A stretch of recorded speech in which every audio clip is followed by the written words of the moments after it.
Hi everyone, I'm Raphaël. I'm a first year student at Champlain in the Law and Safe program. Hi everybody, I'm Shania Dalili, a first year at Champlain in the Law and Safe program too. And today we're hosting Jagmeet Singh, which for those who don't know, is the current politician acting as leader of the New Democratic Party. So today we're gonna have a discussion on the issues of race and multiculturalism.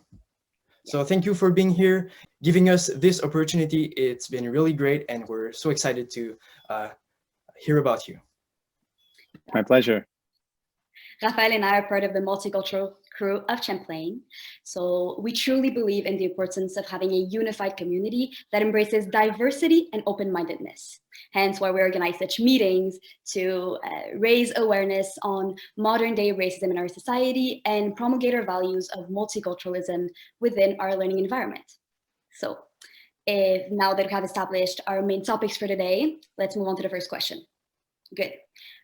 So what is your ethnic heritage? Talk about your culture and country of origin, please. For sure. So I was born in Canada, born in Toronto. I grew up in Newfoundland and Labrador, in St. John's. I grew up in Windsor, Ontario, and then lived in London, Ontario, and finally in the Greater Toronto area. But my parents are from a place called Punjab. It's the word Punjab means land of five rivers, and it's a region that spreads between India and Pakistan at the foothills of the Himalayan mountains. My parents both practice the traditions and the teachings of Sikhi.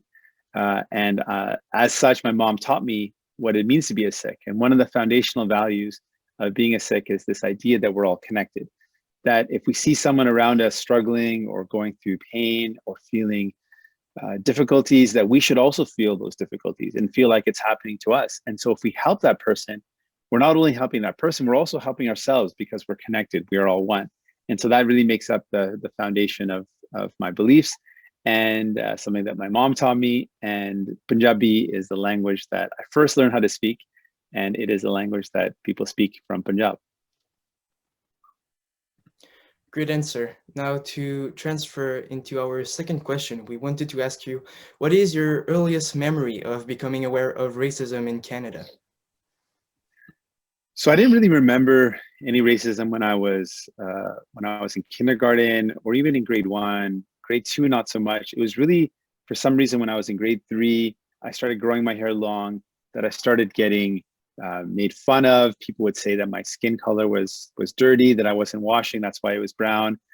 Kids would make fun of my long hair. I would get into a lot of fights because kids would just come up and kind of attack me because I looked different. It would happen at school, also in public. So it was tough, and I remember a lot of tough things. Okay, thank you. Thank you for your honesty. How do you think people should learn about the topic of race and racism? Should it be, for instance, at school, at home? I think it's an ongoing learning process. There isn't just one place. School is definitely a great place to learn. People should also learn on their own as well. Learning at home is vital. And the reason why I feel like learning is so important is because the more we get to know about each other, the less we are unaware of the fact that we're actually very similar. And a lot of times, as we learn about different cultures and different communities, we realize that sure, there's differences, but actually there's so much in common. We all love good food. We all love good music. We all love dance. And these are the elements of culture for all cultures. So really, as we learn about the different cultures, we actually learn about our similarities. And I think that's really beautiful and a part of how we can tackle racism. Thank you. Now to transfer into a more complicated question.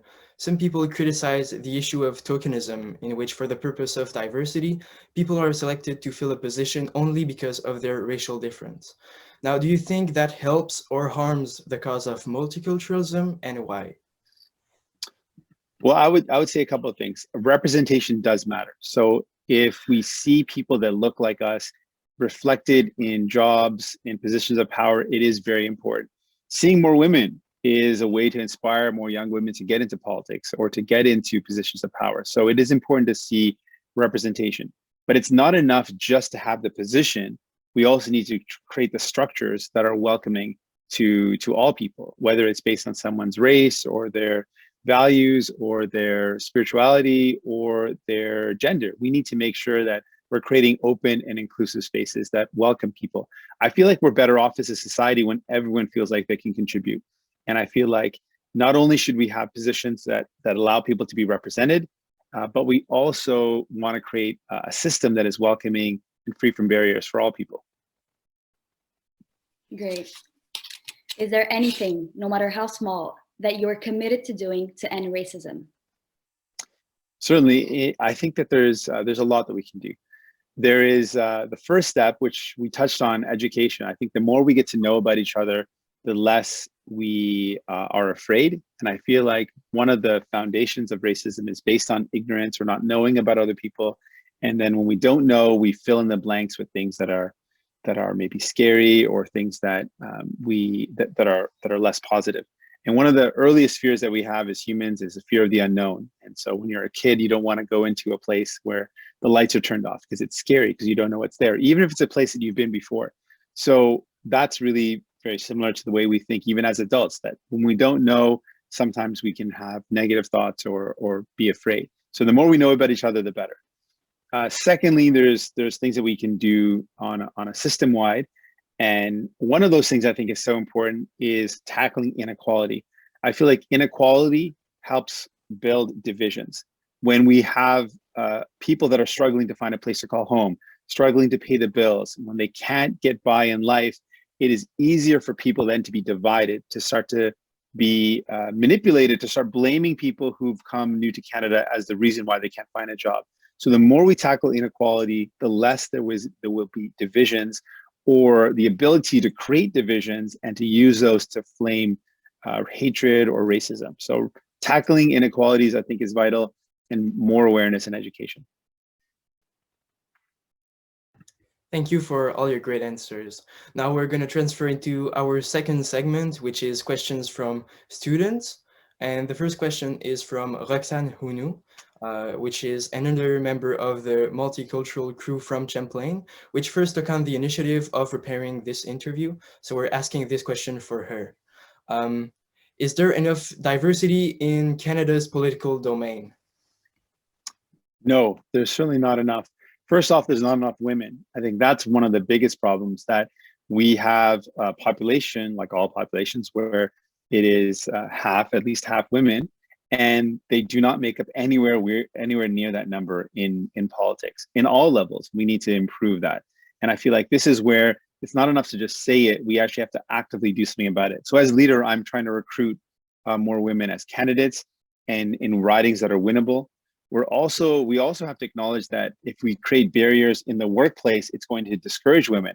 A lot of young, talented women say, well, I don't want to go into politics because it's going to be difficult if I have a child. So we can't allow that to be the reality. We need to make sure that there is childcare services, there's supports in place that are welcoming and supportive for women, not just to recruit women, but when they're actually in the job, it has to be something that is welcoming and supportive. So I think that's vital.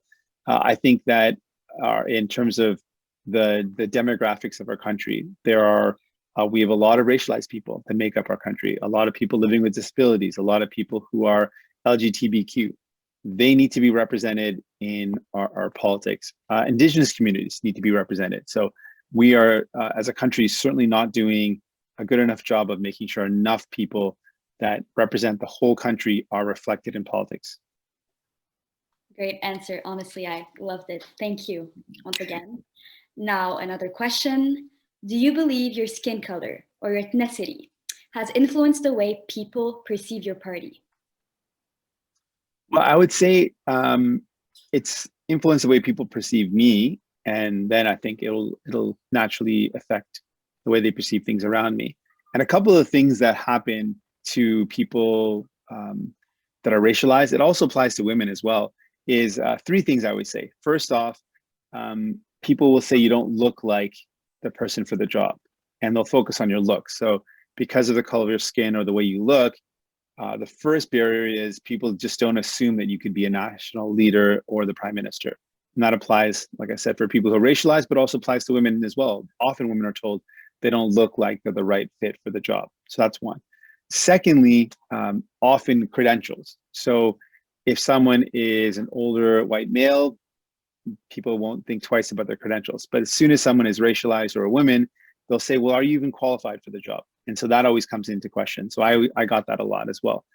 And then thirdly, what often happens for people is that you start off your leadership in the communities that you're exposed to. So if you're, in my case, racialized, I'm also from a Sikh background, so I would have started my organizing in racialized communities, helping people that are new Canadians and new immigrants. And so people will say that, oh, you've only worked in one area, you can't represent all of Canadians. And that applies to people who are living with disabilities, who organize in the disability community. People might say, well, you only know about that community, you can't represent all of Canadians. That'll apply to people based on their gender, their sexuality. And I feel like that's also a thing that happens, that people just assume because of your background, you're not able to represent all people. And so I face some of those barriers, and I think that's influenced people. But on the flip side, people also think that I'm someone that's real and authentic because I'm true to who I am. So I feel like we can always take those negatives and find a way to spin them into a positive. And in this case, some of those challenges have shown that I'm resilient, that I'm not going to back down even if times are tough, and that I'm true to who I am, so I'll be true to people. So there's also a positive perception that has been created because of it. So I'm happy about that. If I may just say something I just want to say that was a great answer, because as a visible minority, it's interesting to hear what are the difficulties related to being a racialized person in politics. So thank you for being honest throughout the interview, honestly. Of course, my pleasure. Now, the most serious question we have for you today, it's really something everyone's been asking us. Are you gonna play Among Us again? Yes, 100%. I want to, but I also want to play whatever other game works to connect with people. So I use social media as a way to connect. And so any platform that comes up, if there's any new platform, I'm always trying to find ways to use that platform to reach out to people, to hear from them, to share my message with them, and just find ways to connect. So Among Us was fun, and definitely want to do that again, but I'll look for other ways as well. TikTok, for instance. I follow your yes. TikTok. That's fun. You have fun videos too. Thank you. So now to conclude, because we're done with all the questions, thank you for being here, really giving us this opportunity. It's been great learning about you and talking about these different issues of multiculturalism that are very important to society. And who knows, maybe someday we'll see you at Champlain. That could be a possibility, but from now, we only have to wait and see how it's gonna go eventually. Absolutely, I would love to be there in person, but this is a great way to connect using technology and being able to share some ideas and have a conversation. Thank you so much. Great questions, and really enjoyed spending time with you. Thank you, us too.